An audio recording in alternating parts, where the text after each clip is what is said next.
Hi, my name is Lisi, and today I will expand on the alarming communication issue of catfishing, specifically when it comes to forming relationships online, and explain how, with a lack of communication or sense of awareness, can lead to getting blindsided or even worse, putting yourself in an unsafe situation. The phenomenon of catfishing itself refers to the act of someone creating a fake online identity or persona in order to deceive and manipulate others. It typically revolves around someone finding a picture of someone who isn't themselves online and pretending that it's them. This person may be the ideal person that they wish they could be, or it could just be a completely random person. They usually use false biographical information or other details to create this identity that is designed to attract and engage with others, often for the purpose of scamming or exploiting them for money. According to Urban Dictionary in 2017, they defined catfish as a fake or stolen online identity created or used for the purposes of beginning a deceptive relationship. First, I will dive deeper into this problem through the lens of the narrative theory of communication. This theory was written by Walter Fisher, and it proposes that human communication is a storytelling process. He highlights that power shapes how we tell stories and who tells them. It focuses specifically on the concepts of narrative coherence and narrative fidelity. Narrative coherence refers to the notion of having a clear understanding of the story, whereas fidelity refers to the extent to which the narrative aligns with your own personal beliefs and experiences. These concepts aim for the story to make sense all the way from the beginning to the end. In relation to catfishing, when someone creates a fake profile online with false identification, they are most likely telling inaccurate stories about their background in order to gain trust with their victim. They are trying to make themselves seem as believable as possible, and doing so through a screen makes it way easier to manipulate their targets compared to face-to-face interaction. This lack of narrative coherence can make it difficult for victims to understand the true intentions of the catfisher and can lead to a sense of confusion or frustration. Additionally, the act of being catfished can also disrupt the victim's personal narrative coherence and make them completely question their judgment skills. Suppose you've invested a considerable amount of time into a relationship with a catfisher. In that case, you may find yourself struggling to make sense of the variation between the false narrative presented by the catfisher and the reality of the situation at hand. This may lead to feelings of self-doubt and a loss of confidence. The problem of catfishing can be seen as a drawback in your narrative fidelity. If, for instance, you were to believe that you were in a committed relationship with someone who does not actually exist. This can traumatize and disrupt your own sense of what a romantic relationship should look like. The catfisher used more than 60 fake accounts. In real life, if someone knows you and decides to use the internet to target you, you've got no hope. I thought you loved me. I love you, but I can't do this. Why had the police taken no interest in Kirat's case? And was a crime actually committed? For some reason, the perpetrator deliberately targeted me. I don't know why. Kirat was quite nervous about telling her story, but she had a determination to tell it. According to a recent blog by Jitnux in 2023, April of this year, catfishing is a growing problem in the online world, with more and more people falling victim to scams involving false identities. According to recent statistics, 41% of U.S. adults said they have been catfished at some point in their life, an increase of 33% since 2018. Especially with our day and age with AI quickly advancing, it is much easier to catfish people. And you really just never know who you're talking to online, which is why it's so important to be very careful. Next, we will look into how catfishing relates to Henry Tejaffel's, probably pronouncing that wrong, that's my bad, social identity theory. This theory uses social categorization, social comparison, and social identity to measure how people put themes into groups.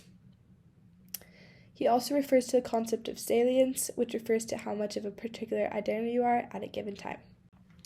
In the context of catfishing, the victim's identity is threatened when they realize that the person they thought they were interacting with is not even close to who they claim to be. This can cause a huge rupture in the victim's sense of self and their understanding of their own social identity, as they may have invested significant amount of time and energy into this relationship that was based completely on a false identity. And it's hard to know what steps to recover from this or how to even process this if you spent so much of your time into this relationship. They also may have potentially disclosed very personal information with this person, and they feel completely violated, and this person can take advantage of that. Someone who purposely takes the time out of their day to create a false identity online may be using it as a cry for help or as an attempt to manipulate the salience of certain social identities in order to achieve a desired goal. For example, the catfisher may be someone who feels unimportant in their everyday life and may want to create a false persona with impressive achievements or a successful job or good-looking body or someone who's wealthy in an effort to make these aspects of their life more salient in their interactions.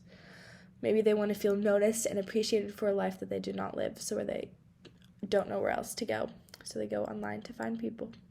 According to the Filter Off blog, don't create an online relationship with someone if they're in another state and they convince that you two will meet in the near future. This can lead to a total waste of your time, and they may be a catfish. The chances of you two never meeting are high unless you video chat from square one and build a friendship from the start, not solely on text. Imagine you meet someone online. You talk, you joke around, you share stories. Finally, you make a connection. But how do you know that they are who they say they are? How do you tell that they're not catfishing you? Criminals use this technique to abuse and extort money out of their victims. So today we're going to take a look at what catfishing is, how it works, and how to recognize it. But before we continue, click that subscribe button down below to get NordVPN's latest videos on avoiding cyber attacks. So, what is catfishing? Catfishing is one of the most dangerous social engineering attacks out there. It's when a person pretends to be someone else on the internet.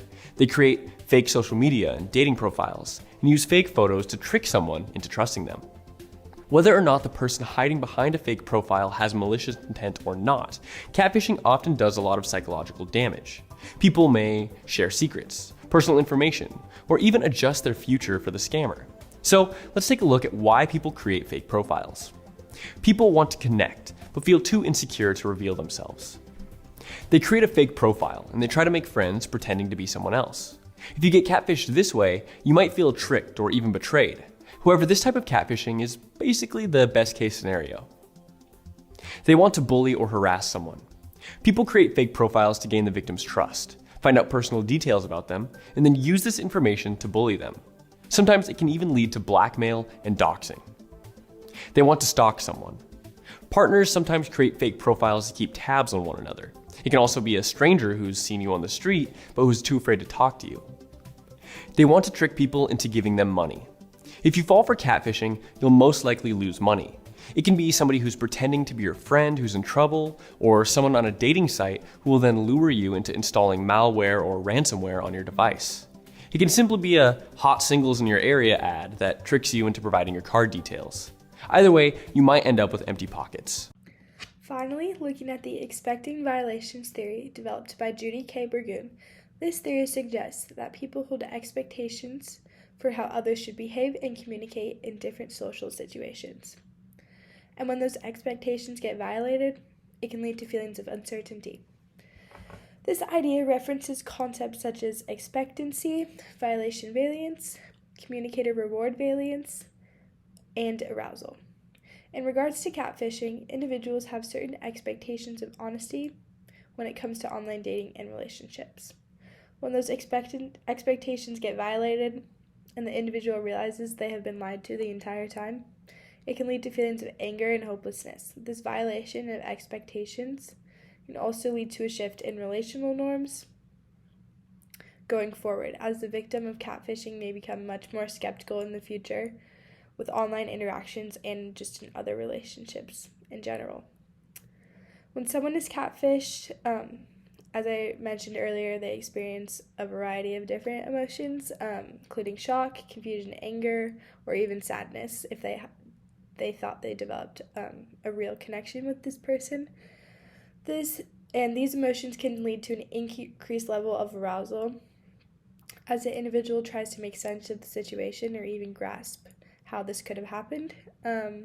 This heightened arousal caused by being catfished may lead to a desire for revenge on the catfisher or a desire for closure to ask why they were a victim in the first place. According to a 2022 blog by Garbo, catfishing is more common than many people think. Studies show that about 23% of women and 38% of men have catfished someone.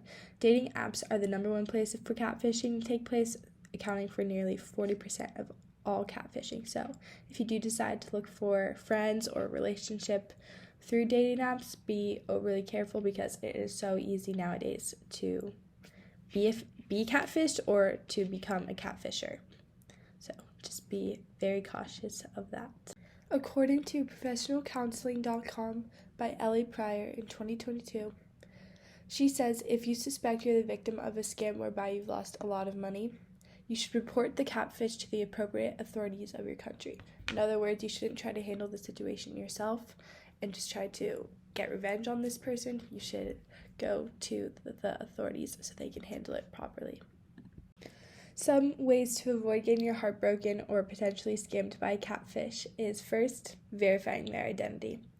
Ask the person to verify their identity through FaceTime or such as sharing or exchanging social media profiles. You can tell a lot about a person by their social media profile, such as if they have no likes on their pictures or no mutual followers. That could be an indication of a red flag, or if they're hesitant to share social media profiles, or if they say that they don't have social media.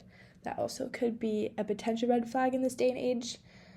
Some people obviously still don't have social media, but it's good to double check and look into that. Number 2, don't share personal information or be cautious when sharing personal information online to a stranger, such as your full name, address, phone number, financial information. Hopefully you don't do that, but don't do any of those things until you establish a genuine relationship with that person and you don't have to question if they're catfishing you. Research the person ahead of time also. Look at them up on Google, Facebook, LinkedIn, you name it. Even if they don't have social media, they must have some sort of presence on the internet somehow, so look them up and see if they're legit. Third, overall, trust your instincts. Obviously, if you fall head over heels for someone, it can be easy to be blindsided by these aspects, but trusting your instincts, and if something feels good or bad, it's really important to tune into that. And fourth, meet in person. Obviously, develop a relationship with the person before you decide to meet, and maybe arrange to meet in a public place where there's a lot of people around so you don't have to be worried. But also, this will help you confirm their identity and establish where your relationship between this person stands. However, be overly cautious if you do decide to meet in person. I would say definitely video chat or FaceTime a couple times before you decide to meet in person, just so you know that you are not being catfished. According to Ohio State University, anyone can get caught up in these scams. Don't think you're so smart, so discerning, such a good judge of character that it can't happen to you. We're all potentially vulnerable, but especially if we're isolated from friends or family, or really wanting to have a romantic connection with someone. And Claire Postel said that in 2022. According to an article by Reader's Digest by Jamie Stathis in 2022, she says that the romantic attention is either used to siphon money from an unassuming lover or because they have self-esteem issues and just want romantic attention from someone. According to Bumble, cleaning up the mess after being catfished, they stress on the importance to recognize and express feelings of embarrassment instead of making up stories to hide being strung along by someone you never met, and release any feelings of guilt for being naive. Holding on to these emotions only makes you resentful and angry. Forgive yourself, find your joy, and dive into it until you feel good instead.